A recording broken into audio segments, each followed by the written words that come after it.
आने वाली नस्लें शायद ही यकीन करें कि हाड़ मांस से बना हुआ कोई ऐसा व्यक्ति भी इस धरती पर चलता फिरता था।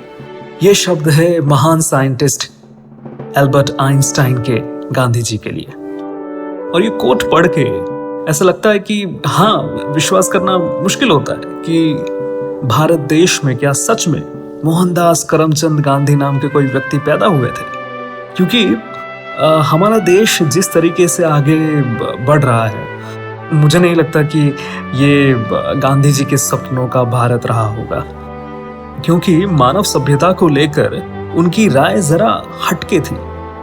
आज के अध्याय में गांधी जी इंग्लैंड के सभ्यता के बारे में बात कर रहे हैं और उन बातों को आज से अगर तुलना की जाए तो आपको लगेगा कि यार शायद हमारी सभ्यता वैसे ही जी रही है। काफी आपको सिमिलैरिटी दिखेंगी। तो 2 अक्टूबर 2021 को महात्मा गांधी और लाल बहादुर शास्त्री को याद करें और शुरुआत करते हैं हिंद स्वराज के नए चैप्टर की, जिसका नाम है सभ्यता का दर्शन। पाठक के किरदार में रोहित और संपादक के किरदार में शोमन। ओनली ऑन कहानी स्वाद अनुसार। कहानी स्वाद अनुसार, कहानी स्वाद अनुसार। अब तो आपको सभ्यता की भी बात करनी होगी। आपके हिसाब से तो यह सभ्यता बिगाड़ करने वाली है। मेरे हिसाब से ही नहीं, बल्कि अंग्रेज लेखकों के हिसाब से भी यह सभ्यता बिगाड़ करने वाली है। उसके बारे में बहुत किताबें लिखी गई हैं। वहां इस सभ्यता के खिलाफ मंडल भी कायम हो रहे हैं। एक लेखक ने सभ्यता, उसके कारण और उसकी दवा नाम की किताब लिखी है। उसमें उसने यह साबित किया है कि यह सभ्यता एक तरह का रोग है। यह सब हम क्यों नहीं जानते? इसका कारण तो साफ है। कोई भी आदमी अपने खिलाफ जाने वाली बात करे, ऐसा शायद ही होता है। आज की सभ्यता के मोह में फंसे हुए लोग उसके खिलाफ नहीं लिखेंगे, उल्टे उसको सहारा मिले ऐसी ही बातें और दलीलें ढूंढ लेंगे। यह वे जानबूझकर करते हैं, ऐसा भी नहीं है। वे जो लिखते हैं उसे खुद सच मानते हैं। नींद में आदमी जो सपना देखता है उसे वह सही मानता है। जब उसकी नींद खुलती है तभी उसे अपनी गलती मालूम होती है। ऐसी ही दशा सभ्यता के मोह में फंसे हुए आदमी की होती है। हम जो बातें पढ़ते हैं वे सभ्यता की हिमायत करने वालों की लिखी बातें होती है। उनमें बहुत होशियार और भले आदमी हैं। उनके लेखों से हम चौंधिया जाते हैं। यूं एक के बाद दूसरा आदमी उसमें फंसता जाता है। यह बात आपने ठीक कही। अब आपने जो कुछ पढ़ा और सोचा है उसका ख्याल मुझे दीजिए। पहले तो हम यह सोचें कि सभ्यता किस हालत का नाम है। इस सभ्यता की सही पहचान तो यह है कि लोग बाहरी दुनिया की खोजों में और शरीर के सुख में धन्यता, सार्थकता और पुरुषार्थ मानते हैं। इसकी कुछ मिसालें हैं। 100 साल पहले यूरोप के लोग जैसे घरों में रहते थे, उनसे ज्यादा अच्छे घरों में आज वे रहते हैं। यह सभ्यता की निशानी मानी जाती है। इसमें शरीर के सुख की बात है। इसके पहले लोग चमड़े के कपड़े पहनते थे और भालों का इस्तेमाल करते थे। अब वे लंबे पतलून पहनते हैं और शरीर को सजाने के लिए तरह तरह के कपड़े बनवाते हैं और भाले के बदले एक के बाद एक 5 गोलियां छोड़ सके ऐसी चक्कर वाली बंदूक इस्तेमाल करते हैं। यह सभ्यता की निशानी है। किसी मुल्क के लोग जो जूते वगैरह नहीं पहनते हों, जब यूरोप के कपड़े पहनना सीखते हैं तो जंगली हालत में से सभ्य हालत में आए हुए माने जाते हैं। पहले यूरोप में लोग मामूली हल की मदद से अपने लिए जात मेहनत करके जमीन जोतते थे।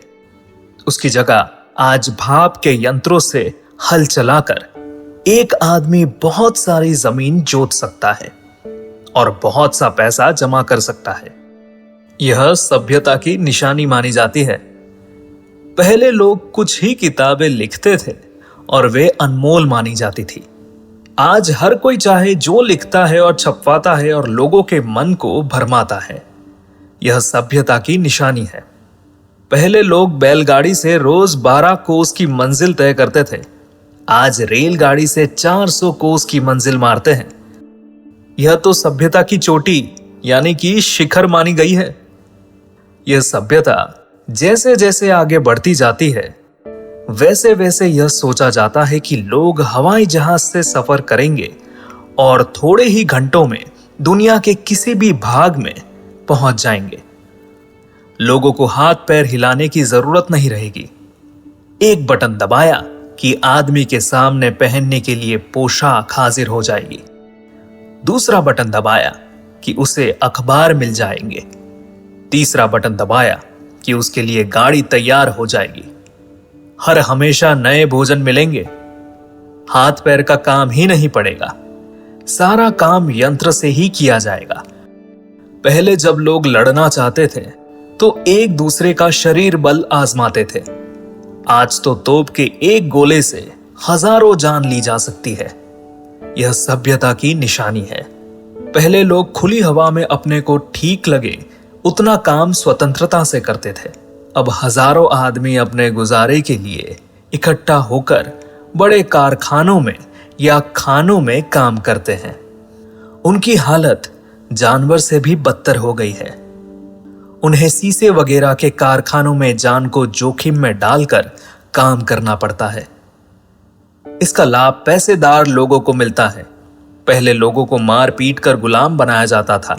आज लोगों को पैसे का और भोग का लालच देकर गुलाम बनाया जाता है। पहले जैसे रोग नहीं थे, वैसे रोग आज लोगों में पैदा हो गए हैं और उसके साथ डॉक्टर खोज करने लगे हैं कि ये रोग कैसे मिटाए जाएं। ऐसा करने से अस्पताल बढ़े हैं। यह सभ्यता की निशानी मानी जाती है। पहले लोग पत्र लिखते थे, तब खास कासिद उसे ले जाता था और उसके लिए काफी खर्च लगता था। आज मुझे किसी को गालियां देने के लिए पत्र लिखना हो तो 1 पैसे में गालियां दे सकता हूं। किसी को मुझे मुबारकबाद देना हो तो भी मैं उसी दाम में पत्र भेज सकता हूं। यह सभ्यता की निशानी है। पहले लोग 2 या 3 बार खाते थे और वह भी खुद हाथ से पकाई हुई रोटी और थोड़ी तरकारी। अब तो हर 2 घंटे में खाना चाहिए और वह यहां तक कि लोगों को खाने से फुर्सत ही नहीं मिलती। और कितना कहूं, यह सब आप किसी भी पुस्तक में पढ़ सकते हैं। ये सब सभ्यता की सच्ची निशानियां मानी जाती है और अगर कोई भी इससे भिन्न बात समझाए तो वह भोला है, ऐसा निश्चय ही मानिए। सभ्यता तो मैंने जो बताई वही मानी जाती है। उसमें नीति या धर्म की बात ही नहीं है। सभ्यता के हिमायती साफ कहते हैं कि उनका काम लोगों को धर्म सिखाने का नहीं है। धर्म तो ढोंग है, ऐसा कुछ लोग मानते हैं। और कुछ लोग धर्म का दंभ करते हैं, नीति की बातें भी करते हैं। फिर भी मैं आपसे 20 बरस के अनुभव के बाद कहता हूं कि नीति के नाम से अनीति सिखाई जाती है। ऊपर की बातों में नीति हो ही नहीं सकती। यह कोई बच्चा भी समझ सकता है। शरीर का सुख कैसे मिले, यही आज की सभ्यता ढूंढती है और यही देने की वह कोशिश करती है, परंतु वह सुख भी नहीं मिल पाता। यह सभ्यता तो अधर्म है और यह यूरोप में इतने दर्जे तक फैल गई है कि वहां के लोग आधे पागल जैसे देखने में आते हैं। उनमें सच्ची कबूत नहीं है। वे नशा करके अपनी ताकत कायम रखते हैं। एकांत में वे बैठ ही नहीं सकते। जो स्त्रियां घर की रानियां होनी चाहिए, उन्हें गलियों में भटकना पड़ता है या कोई मजदूरी करनी पड़ती है। इंग्लैंड में ही 40 लाख गरीब औरतों को पेट के लिए सख्त मजदूरी करनी पड़ती है और आजकल इसके कारण सफ्रेजेट का आंदोलन चल रहा है। यह सभ्यता ऐसी है कि अगर हम धीरज धरकर बैठे रहेंगे तो सभ्यता की चपेट में आए हुए लोग खुद ही जलाई हुई आग में जल मरेंगे। पैगंबर मोहम्मद साहब की सीख के मुताबिक यह शैतानी सभ्यता है। हिंदू धर्म इसे नीरा कलयुग कहता है। मैं आपके सामने इस सभ्यता का हूबहू चित्र नहीं खींच सकता, यह मेरी शक्ति के बाहर है, लेकिन आप समझ सकेंगे कि इस सभ्यता के कारण अंग्रेज प्रजा में सड़न ने घर कर लिया है। यह सभ्यता दूसरों का नाश करने वाली और खुद नाशवान है। इससे दूर रहना चाहिए और इसीलिए ब्रिटिश और दूसरी पार्लियामेंट बेकार हो गई है। ब्रिटिश पार्लियामेंट अंग्रेज प्रजा की गुलामी की निशानी है, यह पक्की बात है। आप पढ़ेंगे और सोचेंगे तो आपको भी ऐसा ही लगेगा। इसमें आप अंग्रेजों का दोष ना निकालें, उन पर तो हमें दया आनी चाहिए। वे काबिल प्रजा है, इसीलिए किसी दिन उस जाल से निकल जाएंगे, ऐसा मैं मानता हूं। वे साहसी और मेहनती है, मूल में उनके विचार अनीति भरे नहीं है, इसीलिए उनके बारे में मेरे मन में उत्तम ख्याल ही है। उनका दिल बुरा नहीं है। यह सभ्यता उनके लिए कोई अमीट रोग नहीं है, लेकिन अभी वे उस रोग, में फंसे हुए हैं। यह तो हमें भूलना ही नहीं चाहिए। कहानी स्वाद अनुसार। कहानी स्वाद अनुसार, कहानी स्वाद अनुसार।